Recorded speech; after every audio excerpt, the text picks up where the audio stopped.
Alright guys, we're going on 5:30. Maybe as far as I can go. Sun's starting to set. I got it just about completely disassembled. It's a bear.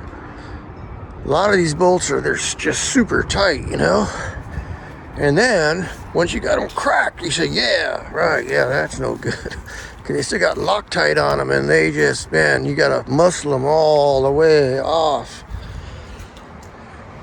Driving me nuts, even with the impact, you know, you just gotta stand on it with the impact. It's barely turning. I mean, down to the smallest bolts, there's Loctite. There's 6 torque bolts on the dry shaft flange in the front, all Loctited on there. And that I had to do by hand because I didn't have room to put the big impact in there. So I crank and crank and crank and crank and crank and crank and crank, crank, crank, crank, crank, crank. Now you got to drop the diff down. Okay, I didn't have to do this on the Colorado, and I'm thinking, why? Why do I have to drop the diff down on this? Well, that's because you have to cut the cross member out of the way. The rear cross member back there. See how the differential, the drive shaft yoke there is underneath. I got the diff down, lowered out of the way. I'm like, I didn't have to do this on the Colorado.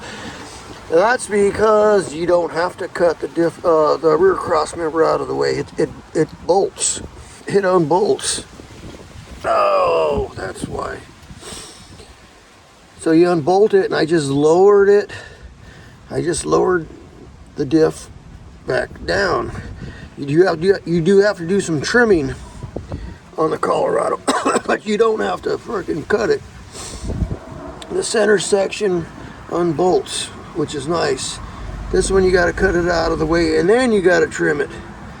So I think I'm gonna do that tomorrow. That's just, man, it was a rough day. Yeah, weird stuff like that's not in the instructions. Is that cooler right there? That cooler's in the way of the differential bracket bolt that's that long that goes through the cross member. To get it, it goes in right there. To get it all the way out, you got to pull across the oil cooler off. Looks pretty simple, 2 10mm bolts, but no, there's more. There's 2 8mm bolts up on top there. It's very hard to get to. Dang it. At least use the same size bolts, right? No, they got to use 8mm on the top. So once I got that last bolt out, the biggest honking bolt there, I was able to lower the diff. So the next step is to cut the cross member, the rear cross member out. And since it's getting dark, I think I'm gonna do that tomorrow. Time for a cold one. Yeah.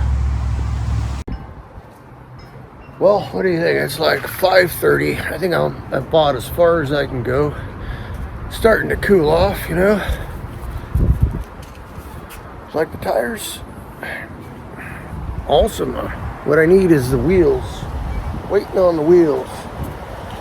But since the sun is setting, without the sun, it's cooling off pretty good. So, yep. Time to put some clothes on, right? Oh my goodness, what a mess out here. I got all kinds of tools out.